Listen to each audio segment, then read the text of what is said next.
Boa tarde a todos. Boa tarde. Alguns dias atrás, a nossa irmã Ana Maria trabalhou aqui no grupo sobre o Código Básico do Indivíduo. Como a plateia é pública, eu vou assim, fazer uma súmula da súmula que ela fez no final, para que aqueles que porventura não estiveram aqui nesse dia possam embarcar conosco no nosso raciocínio de hoje.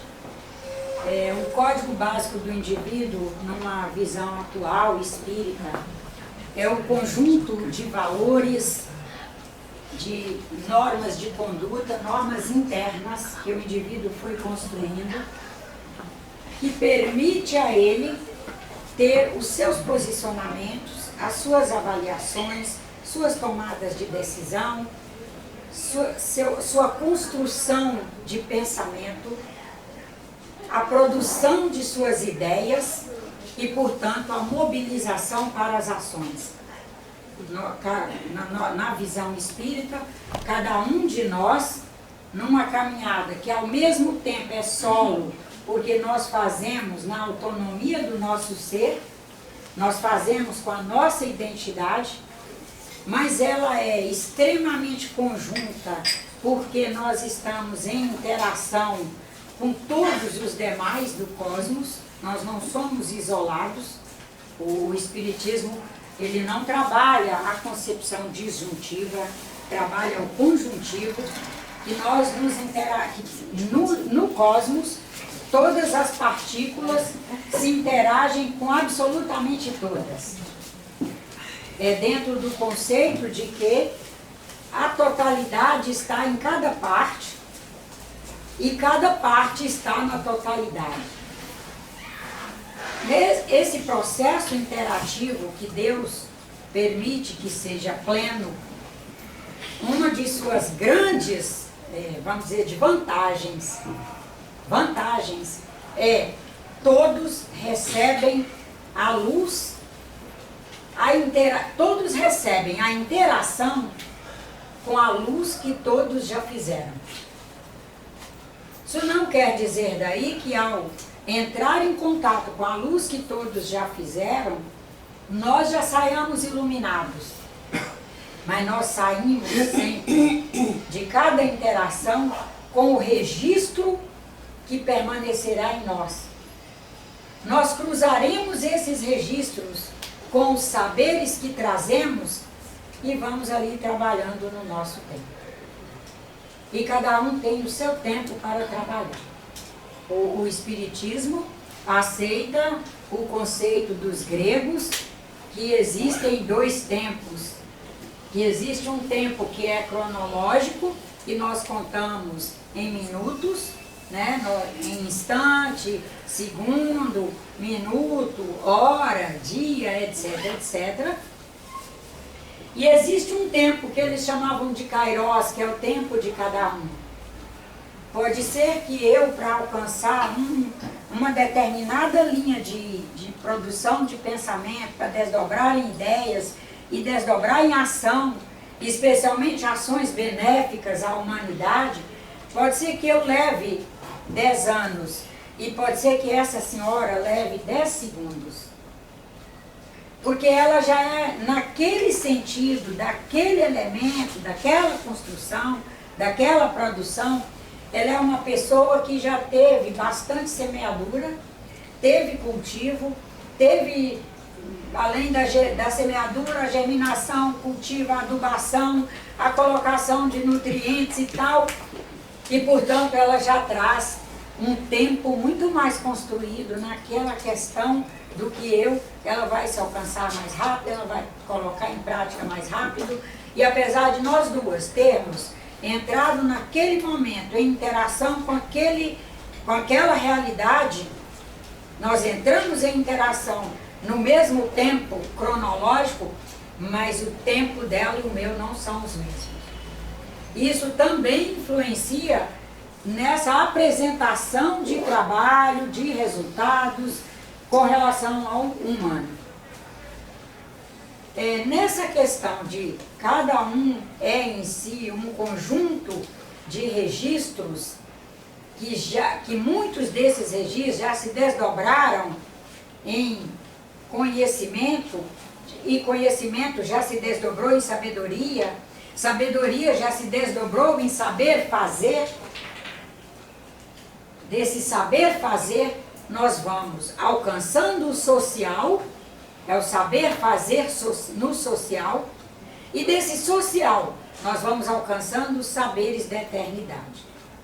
Então, quando fala em código básico do indivíduo, fala nessa sequência toda de elementos que cada um está aí trabalhando o tempo todo.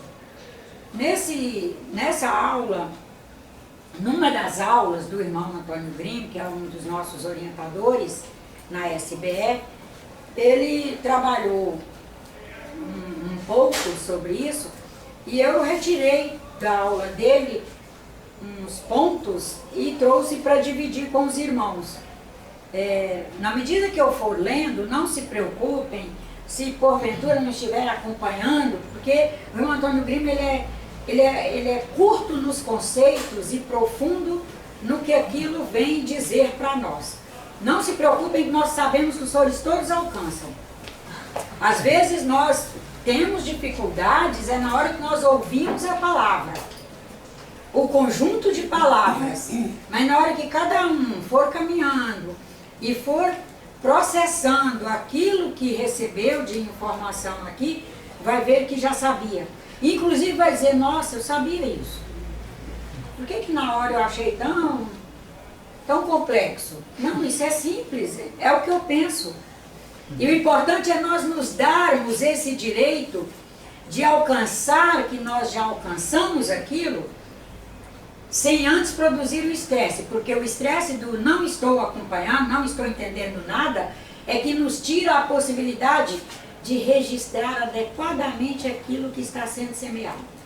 O mais importante de tudo, a semeadura conseguir chegar e entrar na cova, que é a nossa consciência. Que cada um esteja tranquilo durante a leitura para ir permitindo que o registro vá se assentando. É um assentamento, nós vivemos de assentar. A doutrina dos espíritos, através do seu sistema de ideias, afirma que tudo está em movimento e que a realidade evolutiva do espírito, sua consciência, está em ação. Então, a primeira coisa, tudo está em movimento, a nossa consciência, que é a nossa realidade plena, está permanentemente em ação. Quando dormimos, a consciência para? Não. Ela continua.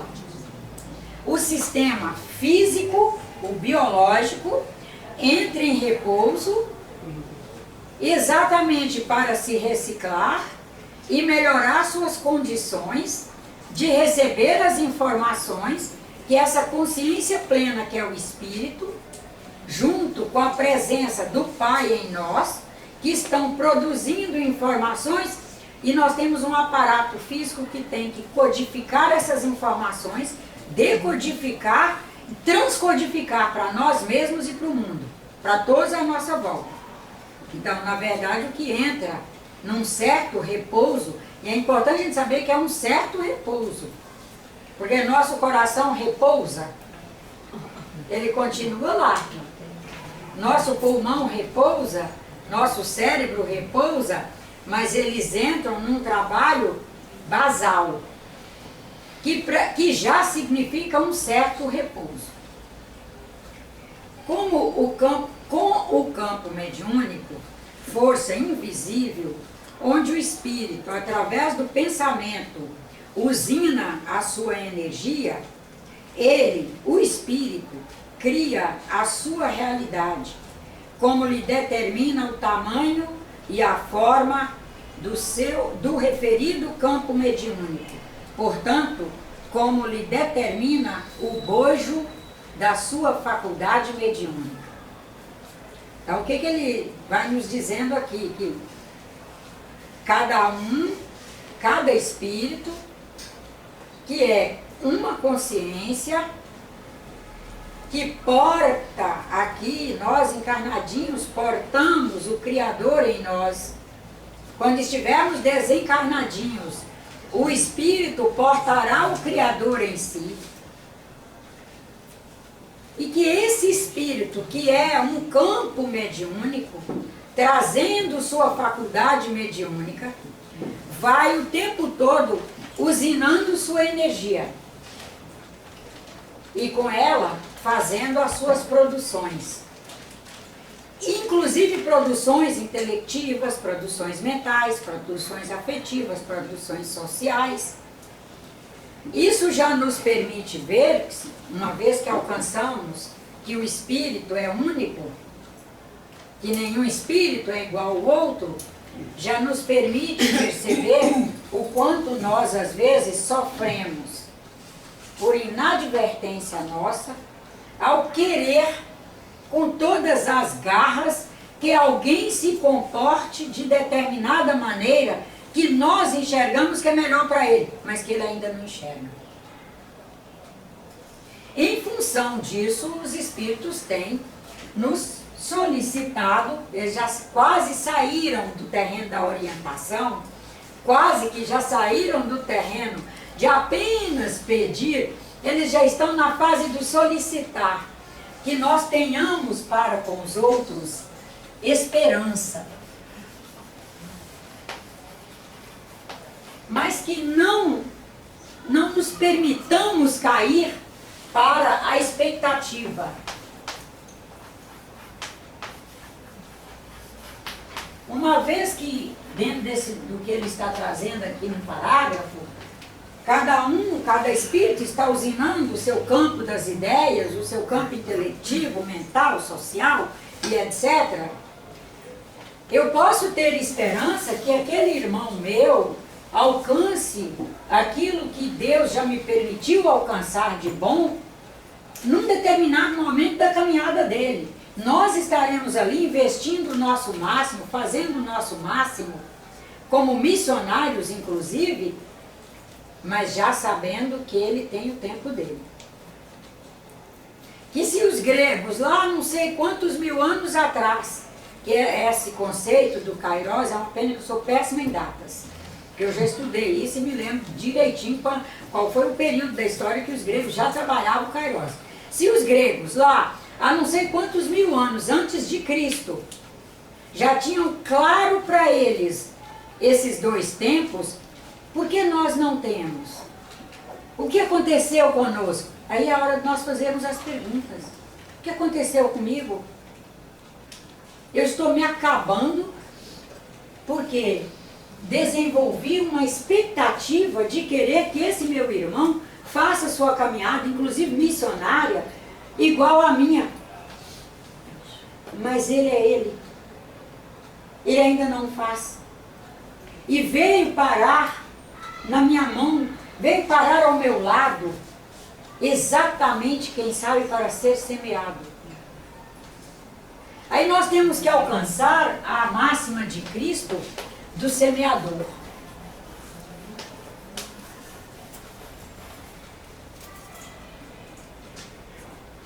De efetivamente sermos semeadores e aprendermos a ser felizes ao sermos semeadores. O tema de hoje, só para as pessoas não imaginarem que nós estamos saindo do tema.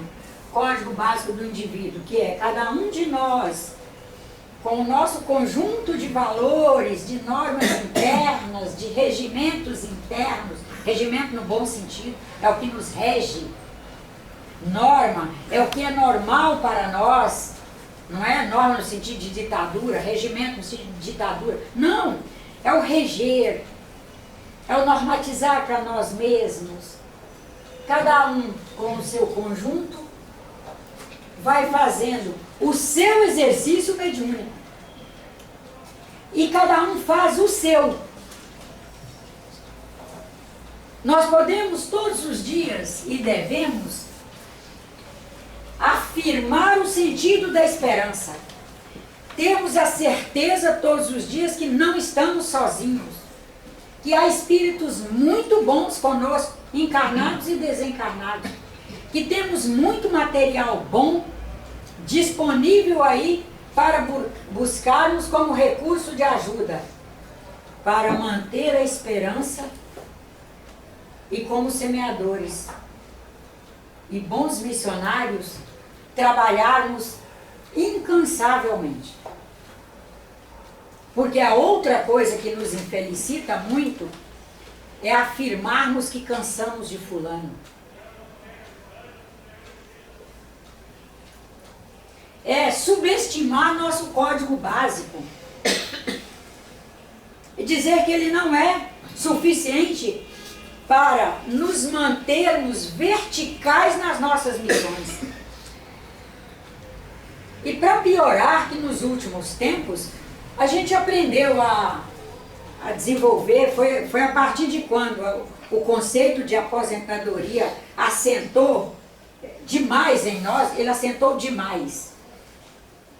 O conceito de aposentadoria assentou de tal maneira que agora nós queremos nos aposentar do que não é possível aposentar. Aposentar da família, aposentar das realidades humanas, aposentar da terra. Nós podemos até mudar de profissão. Eu saio da profissão de quem vai todos os dias para uma loja trabalhar como comerciante ou como um químico todos os dias, vai para um laboratório, como farmacêutica, de estar lá desenvolvendo medicamentos e testando e fazendo e fazendo e refazendo e refazendo, e sair para a condição de avó, de dona de casa, de mãe, de vizinha, de membro de uma comunidade, e me profissionalizar nisso tudo, que já vinha profissionalizando ao longo da vida. Aí, na hora que eu me aposento dessa lide ali, onde nós ficamos todos os dias, fazemos o mesmo caminho, entramos dentro das mesmas 4 paredes, fazemos um trabalho, fazemos o caminho de volta, esse movimento aí vai ser alterado para um outro movimento, onde o nosso código básico vai continuar em movimento, porque o movimento dele é que efetivamente é o nosso exercício mediúnico. E é essa faculdade mediúnica aqui em ação. Em ação. E o tempo todo nos perguntar, estou fazendo o melhor com a minha faculdade mediúnica? Deus me permitiu aposentar do trabalho, de ganhar o pão. Agora eu recebo uma aposentadoriazinha para manter meus custos básicos e aprimorar aquilo que foi um custo para o cosmos que veio investindo em mim.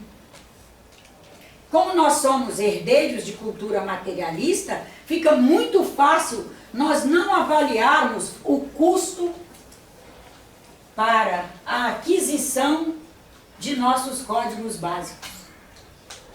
Quanto custou, só um minutinho eu te dou a vez, quanto custou ao cosmos para eu ser uma pessoa que tem noção de limpeza, que tem que tomar banho todos os dias, escovar os dentes após todas as refeições, controle da linguagem, que palavra eu falo, que palavra eu não falo, estou diante da minha neta de 6 anos, qual é a minha posição diante dela? Eu posso falar a mesma linguagem com essa senhora que mede idade mais ou menos comigo, é um pouco mais nova, mas é a mesma faixa de mentalidade? Não, com ela eu posso até relaxar um pouco, mas também não posso relaxar o suficiente para tirar-lhe o melhor equilíbrio.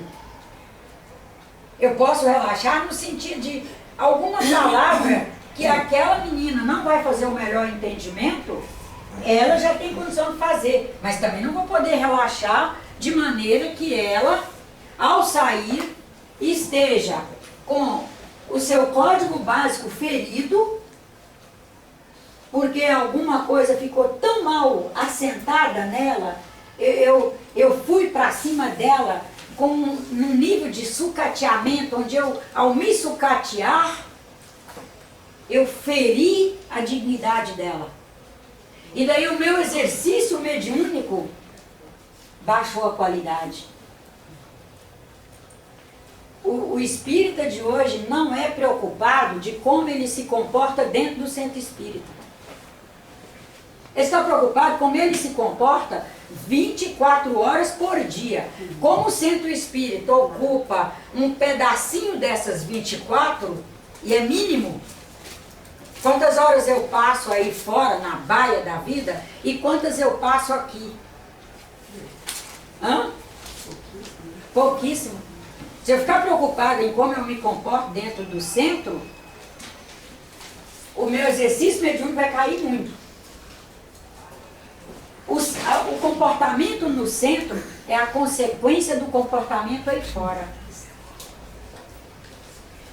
Não resta a menor dúvida que eu tenho que ter no centro o respeito que todo religioso tem pela sua igreja. Graças a Deus, há um código básico acerca de como nós nos comportamos dentro de uma igreja. Que até eu lastimo perceber que os espíritas são os que têm menos respeito dentro da igreja deles. Estou falando como espírita, tá, gente? Como espírita. Percebo que as outras religiões, os trabalhadores delas, ao entrar dentro da igreja, tem um sentido de reverência que o espírita tem que alcançar. E que é urgente, que já entrou em emergência há muito tempo. Parece que no código básico, com relação ao espiritismo, ainda não está uma construção tão bem feita. E isso acaba alterando o exercício mediúnico.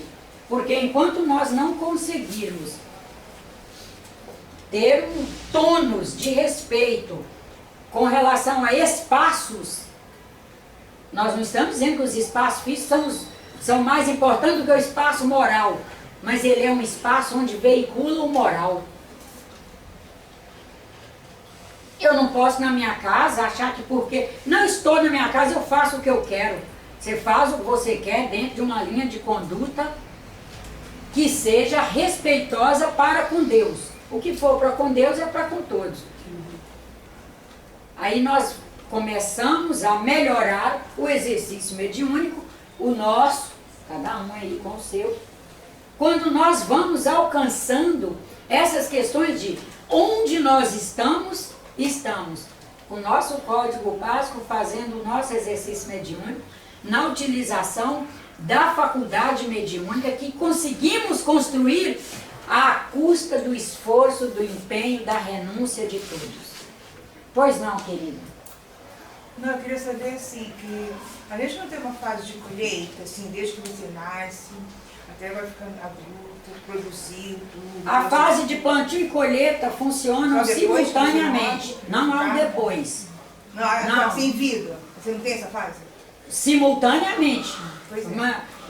Na minha, vamos pensar lá, na gravidez da minha mãe, eu estava colhendo os nutrientes dela e já ensinando a ela muita coisa. E ela, colhendo de mim, recebendo aquela, eu diria que é quase uma impulsão para o amor que a gente recebe ao engravidar. É um amor infinitamente diferenciado com relação a tudo que há por aí, em matéria de amor. Ela já estava recebendo isso e já trabalhando várias coisas e ao mesmo tempo me doando amor, doando nutrientes, doando condições, doando tudo. Aí, e vocês todos participando do processo e ajudando. Nasceu, recebe alimento, recebe apoio, recebe banho, recebe isso, recebe aquilo, e doa o que é possível doar naquela hora. Aí vamos pensar na Nádia aos 20 anos. Deu um saltinho aí, 20 anos. Já está uma menina morando em Belo Horizonte, tentando estudar, trabalha de dia, estuda de noite. Aí quem olhasse assim com olhar materialista diria assim, meu Deus do céu, essa pessoa não recebe, o que recebe paga o aluguel e paga a comida. O que recebe de dinheiro. E daí? Mas agora vamos lá para o olhar do espiritualizado.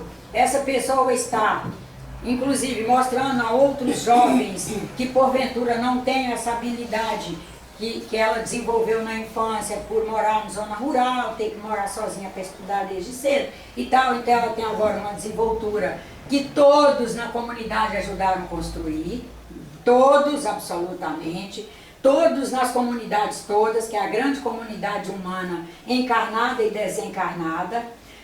Daí essa pessoa está ali recebendo e doando, recebendo e doando. Quando aposentamos, não muda. É a mesma coisa. A grande frustração hoje é que nós estamos esperando aposentar e tudo ser 100% ótimo e nós o deleite. Que é um ledo engano. Porque pode saber que quando fizemos um projeto reencarnatório, eu diria que eu afirmo isso com convicção, que nenhum espírito disse, vai lá e você vai trabalhar até 70 anos e depois é só deleite. Ó, Vilma, você que reencarnou já está mais iluminada e tal, porque em romance é assim, romance espírita, que a pessoa escreve sem nunca ter estudado espiritismo, senta numa mesa e diz, eu sou médium, eu psicografo. Eu sou médium e eu psicografo. Sem nunca ter estudado espiritismo, diz que psicografa obra espírita. Como é que você escreve uma coisa que os espíritos manifestantes afirmam que quando um médium psicografa um livro, 50% do material ali é o subsídio cultural do médium encarnado. 50% é do médium desencarnado, que é o espírito, porque espírito, médium é o espírito. Então, como que nós escrevemos obras sem conhecer o espiritismo e faz psicografia espírita? Então ela não é espírita, porque à luz do espiritismo nós escrevemos respeitando os princípios do espiritismo.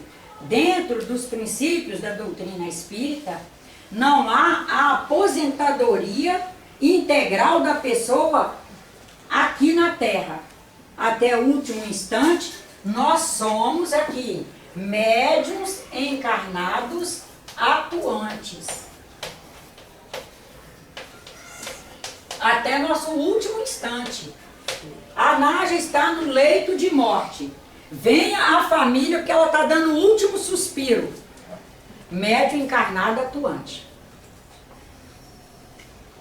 Aquela pessoa que nunca ouviu falar de espiritismo, está no leito de morte, fazendo seu último suspiro. Corra a família inteira. Médium encarnado atuante. Porque a mediunidade é inerente ao ser, ela não é inerente à religião. O monge budista é médium encarnado atuante, o pastor evangélico, o padre católico, o católico, igreja apostólica romana, igreja brasileira, médiuns não religioso, o rabino, o materialista, o que não aceita nem Deus, o agnóstico, todos são médiuns encarnados atuantes. São pessoas que mediam situações, saberes, mediam ações e etc. Não sei se explicou para você que no nosso conceito nós não estaremos em nenhuma hora só doando, como não estaremos em nenhuma hora apenas recebendo. Nós estaremos sempre num processo simultâneo de doar e receber. Agora eu penso que eu entendi. Assim, aprender e ensinar. Assim, depois que você desencarna, já precisa da colheita, né? Não, depois que você desencarna, você vai continuar trabalhando e colhendo. Trabalhando e colhendo. Porque no conceito espírita, nós não desencarnamos para sentar à direita de Deus Pai. Não há um sentado. Há assentamentos no campo das ideias, assentamentos de valores no espírito. As coisas se assentam em nós. Nós não assentaremos hora nenhuma. Assentaremos para fazer um jantar. Fazer uma refeição com a família. Senta lá e come. Pronto, acabou. Já levanta, já tem a louça. Quando desencarnarmos, integraremos equipes de trabalho. Aliás, eu vou ler o próximo parágrafo, que aí eu vou explicar em cima desse parágrafo. Mas vou dar a vez aqui para ele, vai ir para o próximo. Eu gostaria que a senhora explicasse, no livro Os Exilados da Capela, os exilados, eles introduziram o código básico no homem pré-adâmico? Não, não é ele que introduz, não. O código básico, quando nós somos lá uma subpartícula atômica, tá aqui, ó, subpartícula atômica. Ela já traz latente nela a inteligência, porque ela é criada por Deus. Nós espíritas não admitimos que nada chegou num determinado momento da nossa vida e nos foi colocado ali, puf! Está aqui seu código, eu sou exilado de Capela, eu vim aqui para o planeta Terra para trabalhar pela evolução e eu trouxe esse pacote de código básico e esse eu vou enfiar nessa senhora, esse é na Carmen e esse é nessa. Não. Nós partimos do princípio de que, voltando lá, parte no todo na totalidade, etc. Essa partícula atômica, ela já traz nela a inteligência latente. Inclusive há no Livro dos Espíritos uma questão que é: Deus cria a todos simples e ignorantes, Exato. trazendo em si a inteligência para desenvolver. Ela já traz a capacidade de usinar energia, sabedoria cósmica do Criador. E a imanência do Criador nela já permite usinar energia. Há um verdadeiro campo eletromagnético com o qual ela se combina com outras. Aí, vamos dar um salto, chega à condição de átomo, que já é uma unidade complexa, usinando energia, e ele, nessa usinagem, se permite um campo, ele se permite, na sua própria usinagem, um campo com o qual ele é capaz de combinar com outros átomos. E aí você já tem moléculas. Né? Você já saiu da condição de subpartícula para de átomo, o átomo já saiu para molécula. As moléculas, na usinagem, criam campos onde já é possível uma molécula se combinar com outra molécula. Aí vamos dar um salto e chegar na proteína. Vamos dar um salto menor e chegar no aminoácido. Você já tem aminoácidos, estruturas maiores, que se gerenciam e se combinam por campo eletromagnético. Sempre é o básico, essa plataforma maravilhosa divina. Proteína. Proteína vai no movimento, trabalhando, alcança uma condição de vida. Gente, estou dizendo que dá saltos estratosféricos, tá? Estou dizendo que isso é simples assim não. Mas nós temos 45 minutos aqui e etc. E bom, a proteína chega um momento em que ela já é vida. Nós temos proteínas com vida. Tanto que nós temos, inclusive, proteínas perigosíssimas, porque elas são capazes de nos dizimar. Está aí provado que os príons, por exemplo, são proteínas. Não chegam a ser vírus. Foram tratados como vírus por um bom tempo. Agora existe aí a busca para chegar à conclusão, porque tudo está levando a crer que não é um vírus. Nem chegou à condição de um ser com essa independência toda do vírus, que já é um ser independentíssimo, mas que é mais independente que a proteína. Aí, isso tudo, o código básico está sendo construído. Ele está usinando, aprendendo a ser, recolhendo informações cósmicas, recolhendo padrões de sabedoria de nós todos, agregando àquele conjunto e caminhando. Correto, eu pensei que o código básico entrasse pelo campo da moral também. Não, ele é o que nos permite o nosso campo moral, mas ele é construído na caminhada do nosso ser em interação com todos. Não é uma pessoa que chega e injeta. Agora, claro que se hoje aportar aqui no Rio de Janeiro um grupo de trabalhadores fiéis, no sentido, suponhamos, da paz, e eles forem, vamos pensar nos exilados de Capela, e eles forem pessoas efetivamente trabalhadoras, expressivas, de união que realmente estão dispostas a mudar o campo da paz no Rio de Janeiro.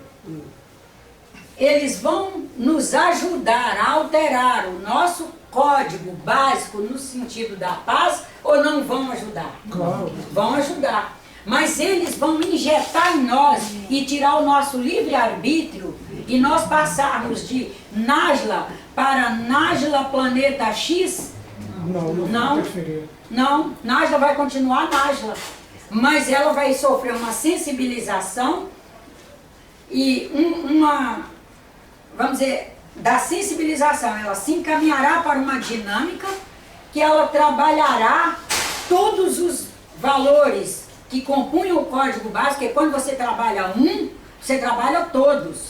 Porque você tem aqui, por exemplo, se nós pudéssemos pôr a consciência num plano, não é por aqui não, tá, gente? Mas é só para a gente ter uma ideia, para clarear. Tá aqui o homem. Aí você tem o vetor da paz. Você tem o vetor do trabalho. Você tem o vetor da beneficência. Você tem o vetor da bondade. Você tem o vetor, vetorizando. Nós temos esses vetores todos, vetorizando nossa vida. Você tem o vetor da indulgência. Você tem o vetor... Vamos pensar que tem vetores aqui enchendo tudo isso, porque tem.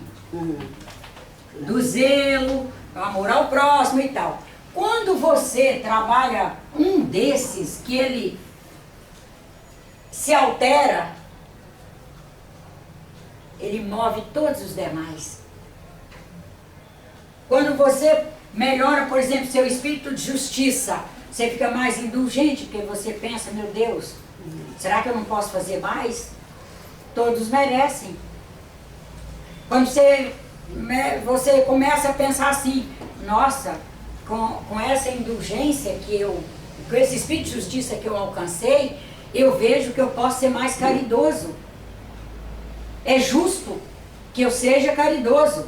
Quando você muda essa justiça, você olha para o seu vetor do trabalho e diz, meu Deus do céu, com tudo que eu recebo o dia inteiro de Deus, é justo. Eu tenho ar atmosférico, eu tenho água, eu tenho alimento, eu tenho amigos, eu tenho pessoas para eu me espelhar, é justo que eu trabalhe mais. Aí você vê que quando você mexe em você mexe em todos.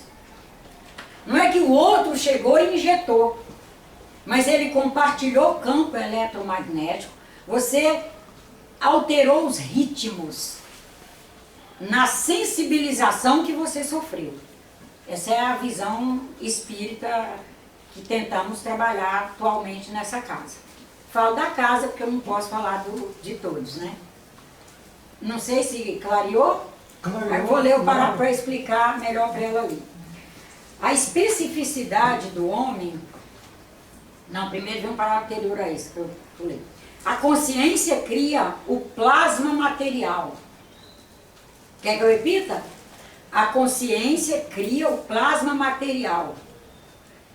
Tudo que nós materializamos, você materializou o amor, sua consciência plasmou o amor. Você materializou a raiva, sua consciência plasmou raiva. Você materializou ódio, sua consciência plasmou ódio. Você materializou sentimento de bondade, você ficou mais generoso, você ficou melhor para o próximo. Sua consciência plasmou. Então vamos lá. A consciência cria o plasma material. Como o médium nunca atua isoladamente, porém nunca perde a sua identidade, mesmo na interação, na sintonia com outros espíritos. Ou seja, nós vivemos em interação, mas ao mesmo tempo mantemos nossa identidade, mesmo na interação com nossos 10 bilhões de encarnados, mais nossos 20 bilhões de desencarnados, nós estamos de posse da nossa identidade. Ele não perdendo sua identidade, mesmo vivendo e convivendo com tantos espíritos, ele vai agindo por si através do seu exercício mediúnico, no uso de sua faculdade mediúnica. Agora aqui é o parágrafo que vai clarear para ela. A especificidade do homem no campo mediúnico demonstra sua capacidade de estar integrado na realidade do universo, na realidade da parte, do todo, da totalidade. Especificidade esta que se revela através dos talentos. Cada um traz seu talento e esse talento vai dizendo de quais os campos aquela pessoa alcançou uma especificidade maior. Às vezes nós que nem trazemos uma gratidão tão boa ainda, uma capacidade de ser grato tão boa ainda, temos lá uma irmã que é extremamente desorganizada, mas é extremamente trabalhadora. Mas daí a gente começa a meter o porrete pelo lado dela da desorganização. E dificilmente consegue fazer essa simultaneidade de sentimentos. Meu Deus do céu, muito obrigado, o senhor me colocou ao lado uma pessoa que é extremamente trabalhadora, que é o que eu preciso para sair da minha lesmice. E me colocou, quem sabe, uma pessoa que consegue ver que ela é desorganizada, porque já alcancei, ao longo da minha caminhada, o atendimento de espíritos bons, encarnados e desencarnados, que me ajudaram a construir zelo. E nós duas estamos aqui, compartilhando esse espaço família. Eu vou aprendendo com ela a sair da lesmice e ser mais trabalhadora, dinâmica, arrojada, e eu vou semeando nela uma certa organização. E nós duas aprenderemos, nós duas faremos transcendências maravilhosas, mas a gente é capaz de ir à guerra com a pessoa. E se não abrir o olho, ficar de mal. Porque olha o quarto, eu tenho que dormir nessa bagunça, porque você é assim, eu já cansei de falar e eu não vou falar mais. Já cansou?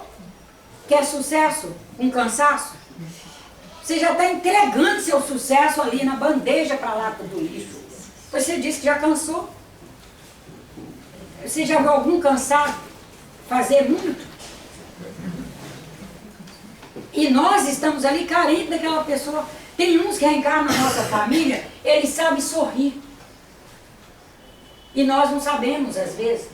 Nós levamos a vida tão a sério na família, às vezes tem uns que levam a vida tão a sério que ele não tem humor. Mas tem um que é o que faz o equilíbrio do humor. E se não abrirmos o olho, a especificidade dele ali é, sobretudo, manter um certo equilíbrio do humor, porque é fundamental. Senão aquele grupo fica adrenalínico demais.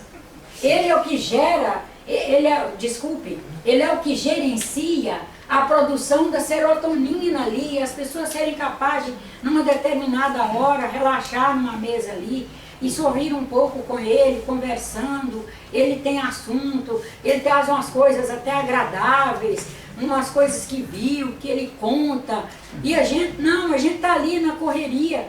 E é isso, essa especificidade, nós vamos, ao mesmo tempo que apresentamos aos outros, os outros apresentam para nós, mas nós temos aqui, com o nosso código básico, que são os valores que amealhamos, e sobretudo um deles é o autoconhecimento, nós enxergarmos o que é que falta em mim que essa criatura traz. E olha, o senhor pode ter certeza que mesmo naquela família, que o senhor, aquela pessoa de sua família, que o senhor pensa assim, meu Deus do céu, me ajuda a me gerenciar essa criatura. Quando você resolve buscar nela, eu vou buscar o que fulano traz, que eu preciso muito, e por isso nós dois nos somamos aqui. Aí você vai encontrar. Vai ter que fazer uma pesquisa. Mesmo porque nossa cultura, ela não é dada à pesquisa. Como ela não é dada à pesquisa, ela é dada a querer pronto. Pronto. No querer pronto, nós somos capazes de perder pérolas. Olha, o sistema de ideias da doutrina dos espíritos no universo complexo Complexo para os espíritos não é difícil, não é complicado, não é aquilo que a gente não resolve. Complexo, na visão dos espíritos, na linguagem deles, é composto por muitas unidades diferentes. Isso é complexidade. Então vou voltar já que eu parei. O sistema de ideias da doutrina dos espíritos no universo complexo trabalha a autorregulação. A autorregulação da complexificação da destruição criadora para ocorrer a evolução. Entropia. Entropia. Pode repetir? O sistema de ideias da doutrina dos espíritos no universo complexo trabalha a autorregulação da complexifixação, da destruição criadora para ocorrer a evolução. É uma lei universal, né? Hã? É uma lei universal. É o manejo universal. Mas nós temos que saber gerenciar a destruição criadora. Porque nós ainda somos uma cultura que diz assim, eu nasci assim, sou assim, vou morrer assim. Pronto, acabou. Gabriela, Vai fazer destruição criadora? Gabriela, Aí você é raivosinho, você não acha que você pode fazer destruição criadora da sua condição de raivosinha para ser uma pessoa com menos adrenalina e mais serotonina? Aí vai ocorrer de qualquer hora, ficar sem articulação do joelho, que a adrenalina roeu o joelho, roeu a articulação. Você vai ficar sem ombro, sem braço, sem humor, sem paciência, e as pessoas vão conseguir que tipo de convívio com você? Com quem que você vai se emparelhar? Quem que aguenta essa criatura? Olha, meu ritmo é esse. Se você quer, assim. Não está afim de fazer destruição criadora. Fulano, você está perdendo muitas horas com a internet. Já que você gosta de internet, gasta muitas horas com ela, assine uns sites bons, site de pesquisa, site de arte, assine umas coisas, isso, de científica, de pesquisa. E aí você vai realmente investir na internet. Ela está aí, são recursos maravilhosos. Tem coisa melhor que a internet, criada pelo homem? Não tem. Tem melhor criado por Deus, mas manipulada ali pelo homem, desenvolvendo sistema por sistema. Não, ela é maravilhosa. Aí você vai tentar mostrar para uma criatura, para ele usar a especificidade da internet, que é produtora de evolução. Ah, você quer que eu fique vendo essas coisas que você vê? Aí você deixa, dá mais um tempo e volta ao assunto com outra linguagem, outro momento, outro humor, numa outra oportunidade. É a destruição criadora que ele está colocando. E queixa. Nós somos uma cultura de queixa. Aí nós começamos a nos perguntar, e aí, quando eu queixo, qual é o exercício mediúnico que eu faço ao me queixar? É um exercício que movimenta a saúde ou movimenta o plasma da doença. Ele disse no parágrafo que é anterior que o espírito plasma a sua energia. E aí eu, com a queixa, encontro com ela, queixo que o meu filho não me liga a semana inteira. Aí eu digo, meu Deus, mas você quer seu filho te ligando todo dia para falar o quê? Tem tanto assunto assim? Você tem que ser uma pessoa realmente que mostre para você mesmo que você é capaz de, quando passar mal, ligar para ele. Mas você não precisa ligar todo dia, porque você não vai passar mal todo dia. Se você está bem, deixa o rapaz trabalhar. Deixa ele cuidar dos filhos, da nora, do emprego dele. Precisa ligar todo dia, gente. Até isso nós queixamos hoje. Nós mulheres, então, Ave Maria, se não ligar todo dia. Se eu morrer, ele nem vai saber. Eu digo, saberá. Pode ficar tranquilo. De bombeiro militar a SAMU, vizinho, um vai achar o telefone dele. Fique sossegada. Isso tudo para tentar fazer uma destruição criadora. Porque, um detalhe, o que nos prejudica muito nessa pérola tão fantástica que chama exercício mediúnico, na construção do que nós temos de maior abaixo do espírito, que é a faculdade mediúnica, o que nos prejudica é o cotidiano. E o que nos enleva é o cotidiano. Não são coisas mirabolantemente grandes. O que de grande vai acontecer na minha vida? Enorme. Nada. Mas acontece todos os dias um cotidiano maravilhosamente educativo e criador. Onde ali eu tenho a oportunidade de me educar para o bem ou para o mal. Porque educação não significa ser para o bem. Educar é cultivar o espírito.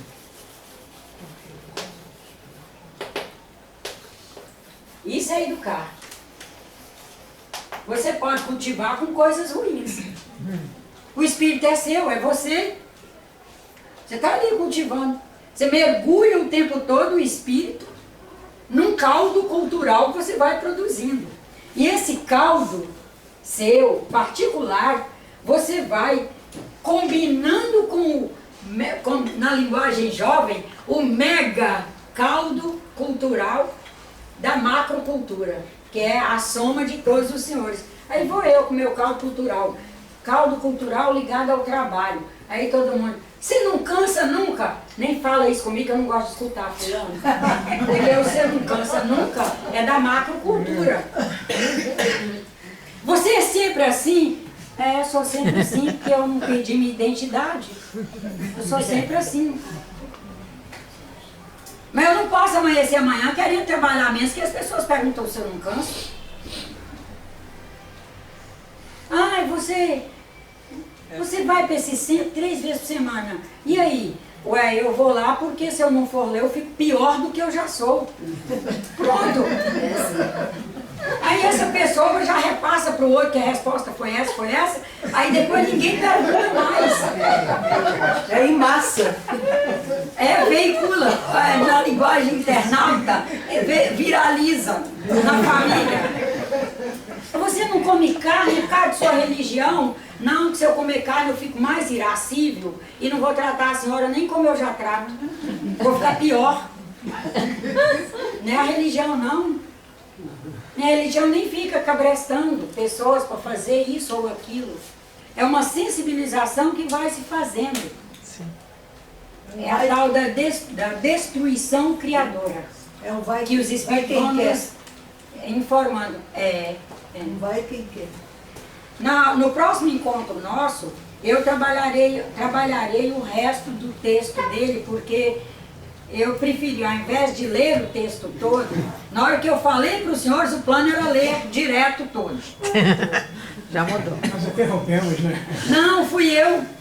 Quando eu olhei o primeiro parágrafo, falei, não, é melhor eu ir por parágrafo. E nós vamos trabalhando juntos. Não fui eu, senhores, não. Foi já quando bati o olho. Essa coisa de falar em público, tenho certeza que muitos aí falam e trabalham em classes de alunos e tal. Falar em público é uma coisa incrível. O senhor entra com uma ideia prontinha. E às vezes ela é desmontada integralmente quando nós encaramos o grupo.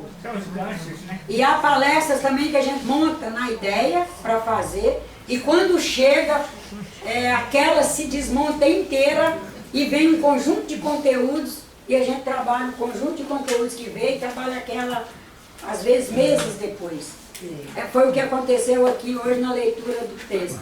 Quando encarei o primeiro parágrafo, resolvi ir lendo e trabalhando. Foi ótimo. Foi ótimo. Obrigada.